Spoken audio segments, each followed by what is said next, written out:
नमस्कार सकलके तुम्हारे सकलके आमार এই চ্যানেলে স্বাগত জানাই। আর আজকে আমি এএনএম জিএনএম সংক্রান্ত একটা আপডেট খবর নিয়ে তোমাদের কাছে একটা নতুন ভিডিও নিয়ে এসেছি।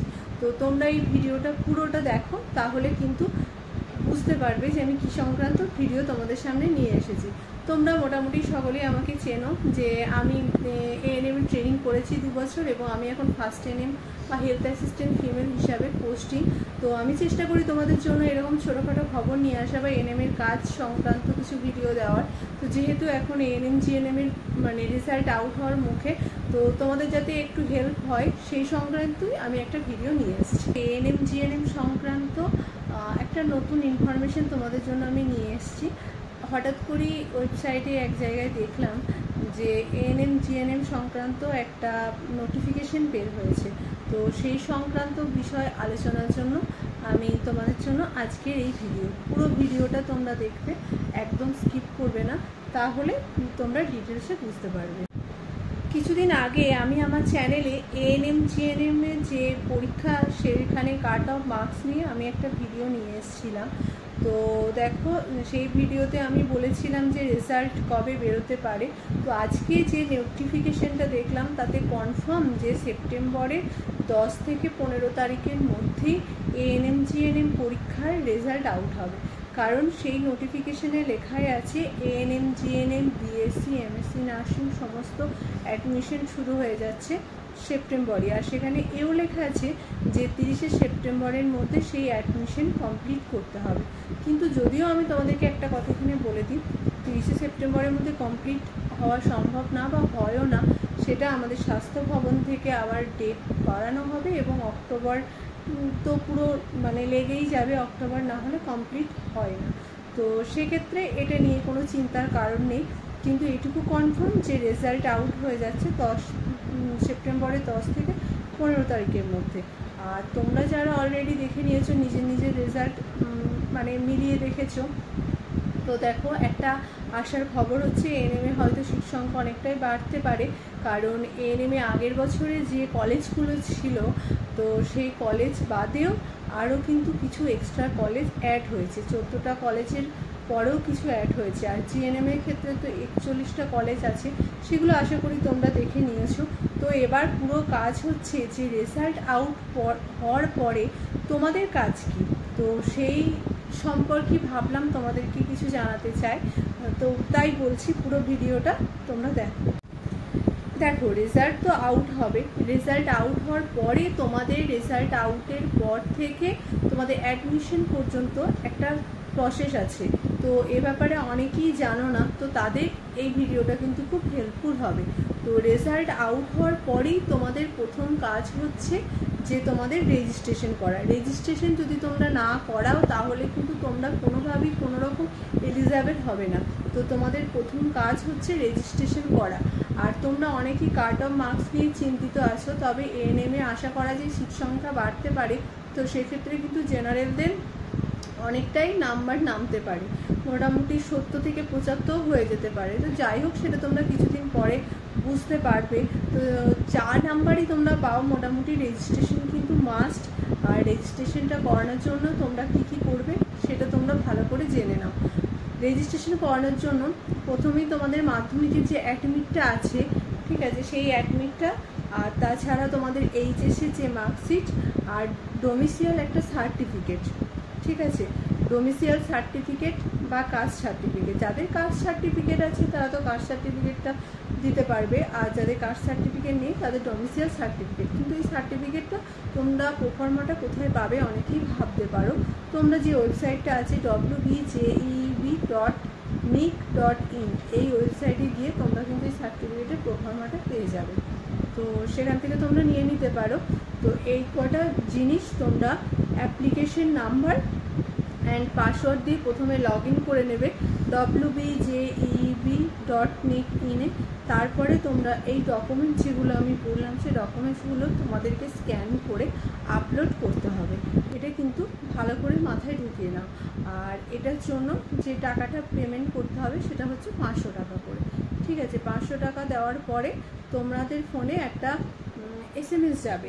তাহলে তোমরা যেটা আপলোড করলে তার অবশ্যই একটা ডকুমেন্ট নিজেদের কাছে রিসিভ কপি অবশ্যই যেন রাখবে, এটা মনে করে। তো আমাদের ফার্স্ট হয়ে গেল রেজিস্ট্রেশন। তো এবার সেকেন্ড আসি। সেকেন্ডে গিয়ে আমরা কি করব? সেকেন্ডে হচ্ছে যে আমাদের ফার্স্ট রাউন্ড যেটা কাউন্সিলিং, তার প্রসেসের জন্য আমাদের কি কি করতে হবে। এখানে আসছে কিন্তু চয়েস ফিলিং, এখানেই চয়েস ফিলিং অপশানটা আসবে তোমাদের। আর এখানে কিন্তু এনটিএস এর নামগুলো থাকবে, সেগুলো তোমরা পরপর সিলেক্ট করবে। আর এক্ষেত্রে বলে দিই, তোমাদের যেগুলো পছন্দের সেগুলো থেকেই কিন্তু পরপর সেগুলোকে চয়েসের প্রথমের দিকে দেবে, অবশ্যই শেষের দিকে না।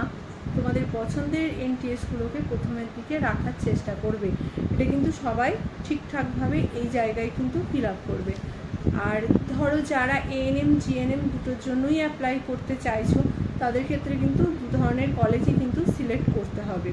তো এই ফার্স্ট রাউন্ডে এই কাজটা করার পর যারা সিলেকশন হয়ে যাচ্ছ, মানে যাদের নাম আসবে, তারা সিট অ্যালটমেন্টের একটা লেটার কিন্তু তোমরা প্রত্যেকে পাবে যারা সিলেক্ট হচ্ছ।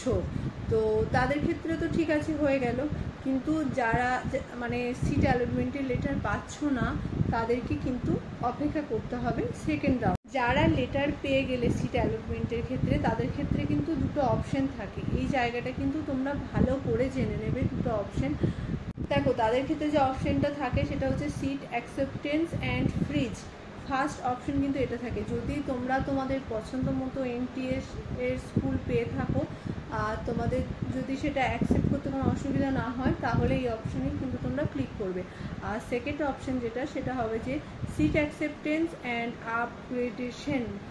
এখানে কিন্তু যদি তোমরা ভাবো, ধরো আমি তোমাদের উদাহরণ দিয়ে বলে দিচ্ছি, তোমরা যে এনটিএসগুলোকে সিলেক্ট করেছো, এবার সেই এনটিএসের মধ্যে তোমরা যে অপশনটা পেয়েছো সেটা তোমাদের হয়তো খুব একটা পছন্দ হচ্ছে না। তোমরা ভাবলে যে আরেকটু আমি দেখতে চাইছি যে পরের রাউন্ডে অনেক সময় চেঞ্জ করা যায়, এটা কিন্তু যায়, আপগ্রেডেশন করা যায়। তো সেক্ষেত্রে তোমাদের মানে একটা কথা কিন্তু মাথায় রাখতে হবে যে তোমরা পরপর ধরো 10টা কলেজের নাম দিয়েছিলে, এনটিএসের নাম দিয়েছিলে, তো সেখানে তোমরা 5 নাম্বারটা পেয়েছো, কিন্তু পরের রাউন্ডে কখনোই তোমরা 4 পাবে না। তোমাদেরকে মোটামুটি 5-এর পরে যে এনটিএসগুলো আছে সেগুলোই কিন্তু পাওয়ার সম্ভাবনা বেশি। তো এটা মাথায় রেখে কিন্তু এই যে দুটো অপশানের কথা আমি বললাম, সেই দুটো অপশান কিন্তু তোমরা সিলেক্ট করবে। আরও একটা কথা হচ্ছে, এই সময় কিন্তু তোমাদের 1000 টাকা যে এখানে কিন্তু দিতে হবে।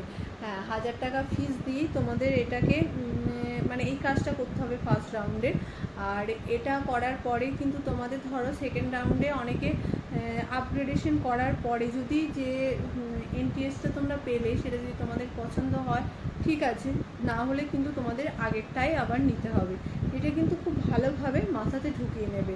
আর যে 1000 টাকা পেমেন্ট হয়ে যাবে সেটা কিন্তু আর কোনোভাবে রিফান্ড হয় না। দেখো, এই ফার্স্ট রাউন্ড সেকেন্ড রাউন্ডের পর বলে রাখি যে একটা কিন্তু মপ আপ রাউন্ড হয়। তো মপ আপ রাউন্ডের ক্ষেত্রেও কিন্তু তোমরা দেখতে পারো, সেক্ষেত্রেও তোমরা তোমাদের সব কিছু ডকুমেন্টস নিয়ে যাবে মপ আপ রাউন্ডের ক্ষেত্রে। আর আগের বারে কিন্তু আরেকটা স্পট কাউন্সিলিং হয়েছিল, তো সেক্ষেত্রেও কিন্তু অনেক দূর অবধি নাম্বার নামার চান্স থাকে। তো সেই স্পট কাউন্সিলিংয়ে অবশ্যই তোমরা যোগদান করবে। আর স্পট কাউন্সিলিংয়ে যোগদান করতে গেলেও আমি কিন্তু প্রথমেই বলে দিচ্ছি যে রেজিস্ট্রেশন কিন্তু মাস্ট, তোমরা কিন্তু রেজিস্ট্রেশন করাবে। আর যা যা তারপরে যা যা ডকুমেন্টস মেডিকেল থেকে শুরু করে যা যা লাগে সমস্ত কিছু অরিজিনাল সেটা তোমরা নিয়েই যাবে। দেখো, এই পুরো প্রসেসটা পরপর আমি তোমাদের সাথে সহজভাবে বলে দিলাম যে কি কি হতে পারে, কারণ অনেকেই কনফিউজড হয়ে যাও যে আচ্ছা আমার তো হয়তো কোনো জেনারেল কাস্ট বা কিছু আছে, সে হয়তো 50 পেজও রেজিস্ট্রেশন করলে না, তাহলে কিন্তু তুমি কোনো কিছুর জন্যই তুমি মানে সিলেক্ট থাকলে না। এবার যদিও বা তোমার শেষে কিছুর জন্য চান্স থাকে, তার জন্য বারবার বলবো যে তোমরা যে নাম্বারই পাও রেজিস্ট্রেশনটা করানোর চেষ্টা করবে যদি তোমাদের ইচ্ছে থাকে। কারণ অনেকেই দেখো, অনেকে আমাকে প্রশ্ন করছো যে এএনএমের জন্য আমি যদি চয়েস ফিলিং দিই তাহলে কি জিএনএমে যেতে পারবো। দেখো, দুটোরই তো অপশান থাকে। তোমরা যারা কনফিউজড আছো এএনএম জিএনএমের জন্য, তারা সিলেক্ট করতে পারো এএনএম জিএনএম দুটো কলেজই যেখানে পাবে সেটা তোমরা সিলেক্ট করতে পারবে। এছাড়া তোমরা তো যারা এএনএম করবো ভাবছো অলরেডি, তারাও এএনএমের জন্য তো সিলেক্ট করতেই পারো, কোনো অসুবিধা নেই। বা জিএনএম যারা সিলেক্ট করতে যাও তাদের তো প্রাইভেট কলেজও আছে, কোনো অসুবিধা নেই। এএনএমের ক্ষেত্রে যেহেতু শুধুমাত্র গভর্নমেন্টগুলোতেই হয়, আর জিএনএম প্রাইভেট প্লাস তোমার গভর্নমেন্ট দুটোতেই হয়। আর ছেলেদের ক্ষেত্রে বলে রাখি, ছেলেদের কলেজ সংখ্যা খুবই কম, মাত্র 2টো। তো সেক্ষেত্রে কিন্তু মেল নার্সিংয়ের ক্ষেত্রে তোমাদের কিন্তু অনেকটাই নাম্বারের প্রয়োজন হয়। মোটামুটি ধরো যারা মেল নার্সিং করতে চাইছে তাদের কাট অফ মার্কস 78 থেকে 80 তো হতেই হবে, যারা জেনারেল কাস্ট তাদের ক্ষেত্রে, কারণ তাদের কম্পিটিশনটা আরও বেশি, যেহেতু ছেলেদের কলেজ কম সেজন্য তাদের মানে আরও একটু বেশি কাট অফ। তো যেহেতু তোমাদের হাতে আর খুব বেশি সময় নেই, আর খুব তাড়াতাড়ি যেহেতু রেজাল্ট আউট হচ্ছে, তাই তোমরা সবাই মানে একটু নোটিফিকেশানগুলোর দিকে নজর রেখো। আর হাতে কয়েকটা দিনই আছে, তো পরপর যে স্টেপগুলো বললাম সেই স্টেপগুলো ফলো করার চেষ্টা করবে। এগুলোর মধ্যে কিছু হয়তো চেঞ্জ হতে পারে, আগের বছর এই প্রসেসে হয়েছে মানে 2023-এ। তো 2024 সালে যদি কিছু চেঞ্জ হয় অবশ্যই সেটা নোটিফিকেশানও দিয়ে দেবে। আর কি কি জিনিস নিয়ে যেতে হবে সেগুলো ঠিকঠাক করে নিয়ে যাবে। আর এই প্রসেসটা যদি তোমরা ঠিকঠাক না করো তাহলে কিন্তু ভালো নাম্বার পেয়েও অনেক ক্ষেত্রে সমস্যা হয়ে যাবে। তো এই প্রসেসগুলো তোমরা ঠিকঠাকভাবে ফিল আপ করারই চেষ্টা করবে। তো তোমাদের জন্য সবার জন্য রইল অনেক অনেক অভিনন্দন। আর মাত্র কয়েকটা দিনের অপেক্ষা, তারপরেই তোমাদের এই কাজ সম্পন্ন হবে। আর তারপরেই তোমরা এএনএম হোক আর জিএনএম হোক, দুটোর মধ্যে যে কোনো একটা ট্রেনিংয়ে চান্স পেয়েই যাবে। তো যাই হোক, তোমাদের জন্য অনেক অনেক শুভকামনা রইল। অনেক অনেক ভালো থাকো। আর তোমাদের যদি আরও অন্য কোনো বিষয়ে জানার থাকে এএনএম জিএনএম সংক্রান্ত ব্যাপারে বা এএনএমদের কাজ সংক্রান্ত ব্যাপারে, অনেকেই আমাকে লেখো। যদি কিছু জানার থাকে অবশ্যই আমাকে মেসেজে লিখবে, আমি তোমাদের জন্য নতুন নতুন ভিডিও আনার চেষ্টা করব। আর তোমরাও খুব ভালো থাকবে। ওকে, টাটা। আর এএনএম জিএনএমের মধ্যে কোনটা বেটার সেই সংক্রান্ত আমি রিসেন্ট একটা ভিডিও নিয়ে এসেছি। কাট অফ মার্কস নিয়েও আমার চ্যানেলে ভিডিও আছে, তোমরা যারা চাও দেখতে তারা আমার চ্যানেলে গিয়ে দেখতে পারো বাকি ভিডিওগুলো। এছাড়া এএনএমদের জব কী কী করতে হয়, কীরকম কাজের চাপ আর কীরকম স্যালারি, সব সংক্রান্ত ভিডিও আমার চ্যানেলে আছে। তোমরা যারা নতুন তারা কিন্তু সেটা ভিজিট করতে পারো।